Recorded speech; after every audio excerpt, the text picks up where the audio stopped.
Assalamualaikum warahmatullahi wabarakatuh. Waalaikumsalam warahmatullahi wabarakatuh.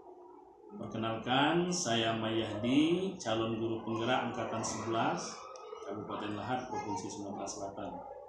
Saat ini saya sedang bersama dengan Ibu Siti Maryam, SD MPD. Beliau adalah Kepala Sekolah Dasar Negeri 6 Kikin Timur.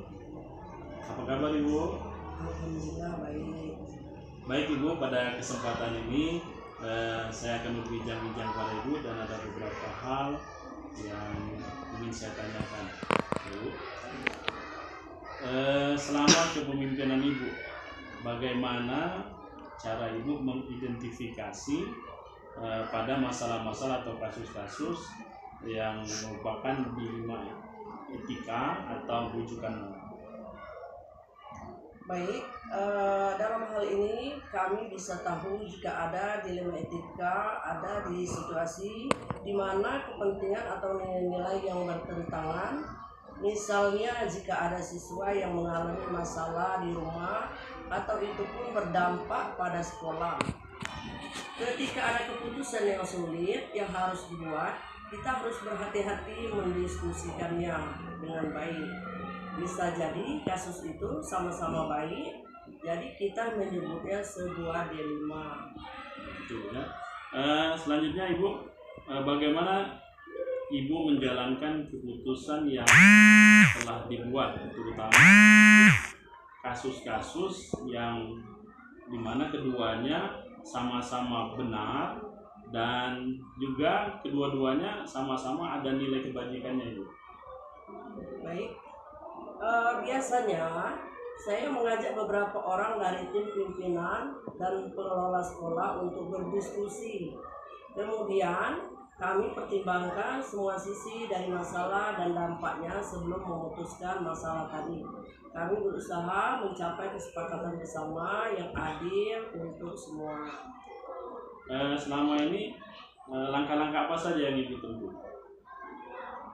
Di antaranya yang kami tempuh dalam hal ini adalah yang pertama itu kami kumpulkan semua informasi yang ada, kemudian kami identifikasikan nilai-nilai yang bertentangan, kemudian yang terakhir kami bicarakan dengan tim untuk mencari solusi yang adil. Setelah itu kami buat keputusan dan menyusun rencana untuk melaksanakannya.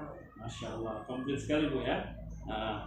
Baik Bu, selanjutnya hal-hal apa yang Ibu anggap efektif dalam pengambilan keputusan pada kasus-kasus yang merupakan dilema etika ini?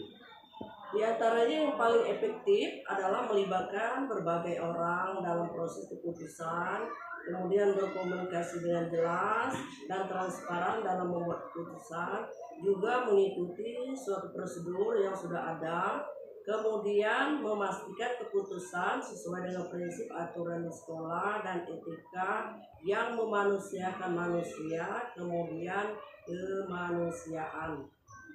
Baik, hal yang merupakan tantangan Ibu yang dalam ketika Ibu mengambil keputusan pada kasus-kasus dilema etika ini. Tantangan yang kami hadapi atau yang termasuk di dalamnya itu biasa itu menghadapi tekanan dari berbagai pihak, kesulitan memuaskan semua orang, dan kemudian membuat keputusan. Ibu, apa Ibu punya tata kelola atau jadwal tertentu dalam penyelesaian kasus-kasus dilema etika? Apakah Ibu secara langsung menyelesaikannya di tempat atau ditentukan waktunya? Nah, kemudian bentuk atau prosedur seperti apa yang biasa Ibu lakukan?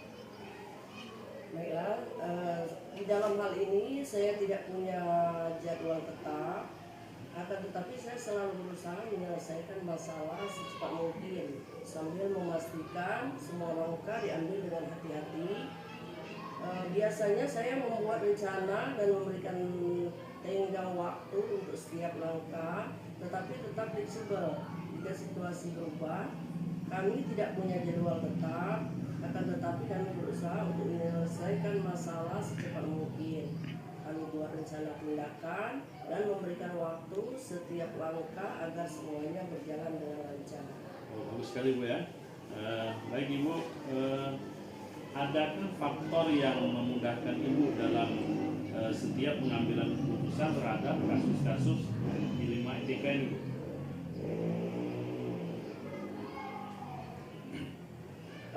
Di sini dukungan dari tim yang kompak dan memiliki pedoman etika yang jelas yang sangat membantu.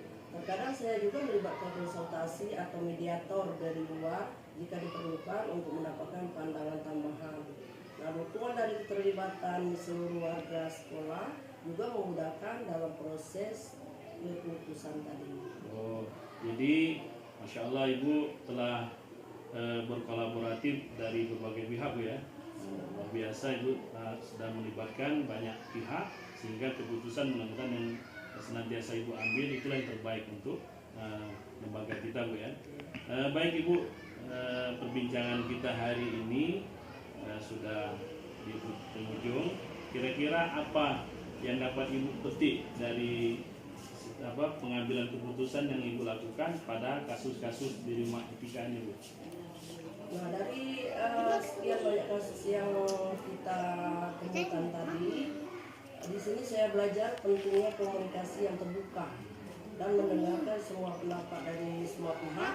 Kita juga fleksibel dan siap menyesuaikan keputusan berdasarkan situasi yang ada agar keputusan yang diambil tetap adil dan bermanfaat bagi semua orang. Betul Ibu. Baik Ibu, terima kasih banyak atas waktunya, kesediaannya. Mudah-mudahan perbincangan kita hari ini dapat membawa manfaat. Amin ya rabbal alamin. Demikian wawancara kami pada hari ini dengan Ibu Siti Maryam SPD Kepala Sekolah Dasar Negeri 6 Kikim Timur. Wassalamualaikum warahmatullahi wabarakatuh. Waalaikumsalam.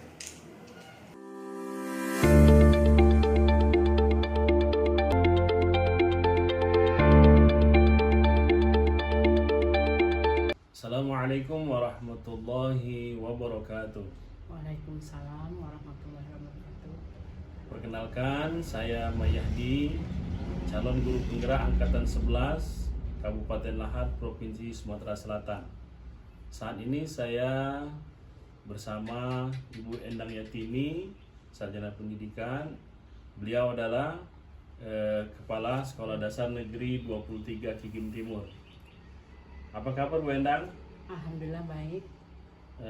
Baiklah Bu Endang, pada kesempatan ini ada beberapa hal yang ingin saya tanyakan. Bersedia Bu? Bersedia.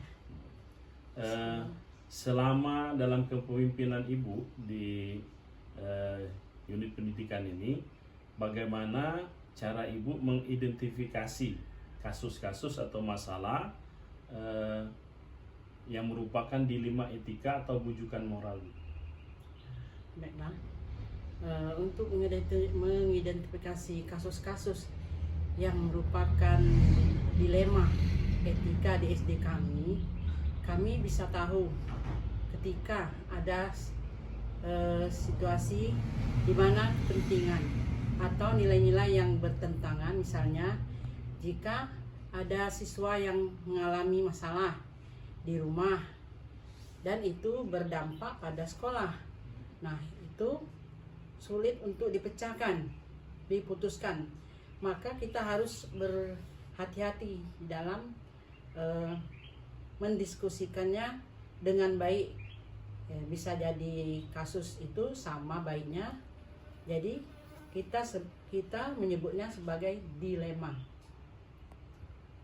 Baik Ibu, bagaimana cara Ibu menjalankan keputusan yang sudah dibuat, terutama untuk kasus-kasus dilema etika, karena kedua-duanya ada benarnya dan kedua-duanya juga memiliki nilai kebajikan Ibu.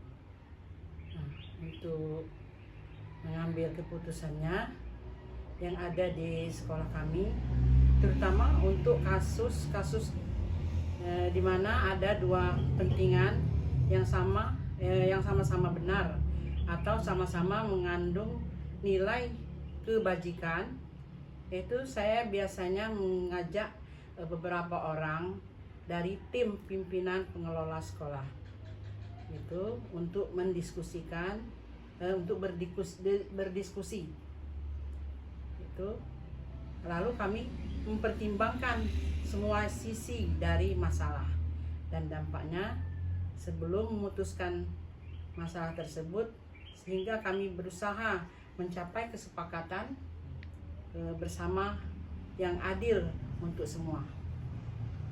Baik Ibu, langkah-langkah apa saja yang Ibu lakukan selama ini? Untuk langkah-langkah yang kami lakukan selama ini yaitu prosedur yang bisa saya lakukan antaranya selama ini, pertama kami mengumpulkan semua informasi yang ada. Kedua, kami mengidentifikasi nilai-nilai yang bertentangan. Ketiga, kami bicarakan dengan tim untuk mengatasi solusi yang adil. Nah, setelah itu baru kami buat keputusan untuk menyusun rencana untuk pelaksanaannya. Jadi Ibu mengadakan kolaborasi dengan rekan-rekan yang lain, bukankah begitu Ibu? Ya. Hal-hal apa saja yang Ibu anggap efektif dalam pengambilan keputusan pada kasus-kasus di 5 etika ini, Bu?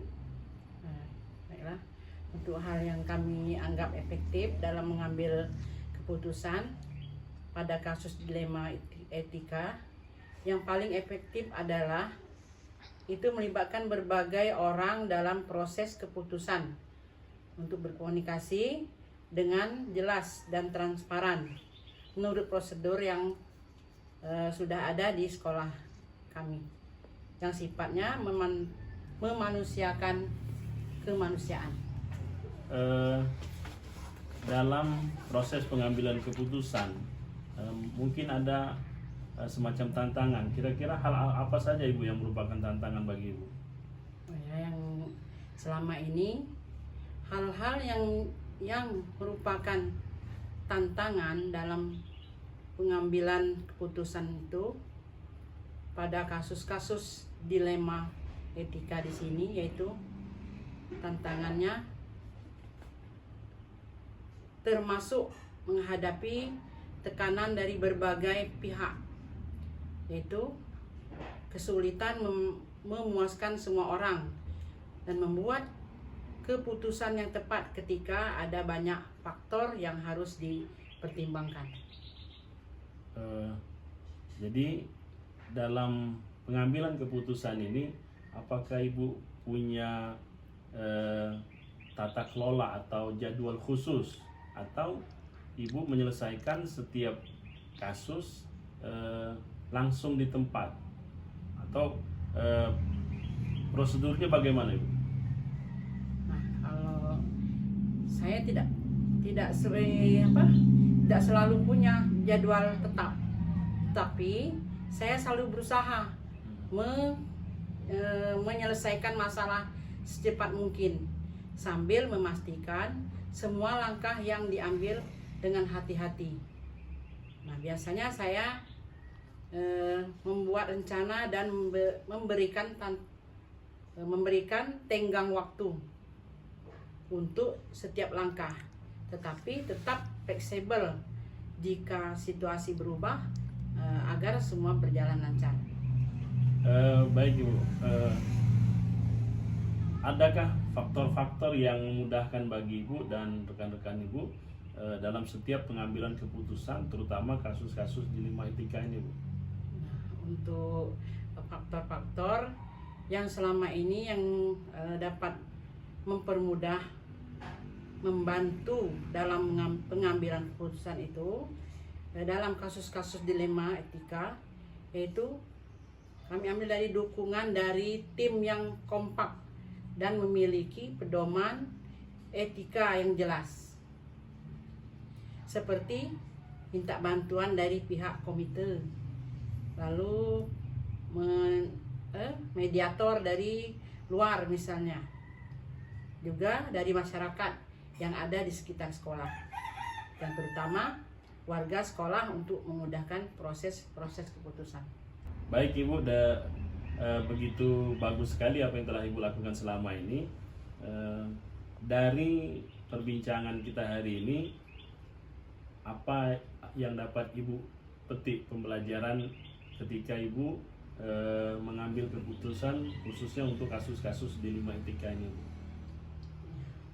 Dari pengalaman tersebut yang dapat kami petik, untuk mengambil keputusan dilema etika di situ adalah saya terutama dapat belajar betapa pentingnya komunikasi yang terbuka dan mendengarkan semua pendapat di situ.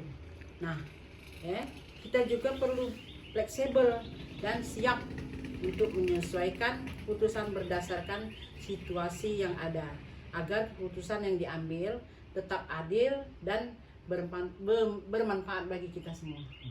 Baik Ibu, jadi intinya Ibu dapat mengambil hikmah atau yang dipetik dari perbincangan kita hari ini bahwa pentingnya komunikasi dan transparansi ya Bu ya. Baik Ibu, mudah-mudahan apa yang kita bincangkan hari ini dapat bermanfaat. Amin ya rabbal alamin. Demikian perbincangan kami dalam kesempatan ini. Saya akhiri. Wassalamualaikum warahmatullahi wabarakatuh. Waalaikumsalam.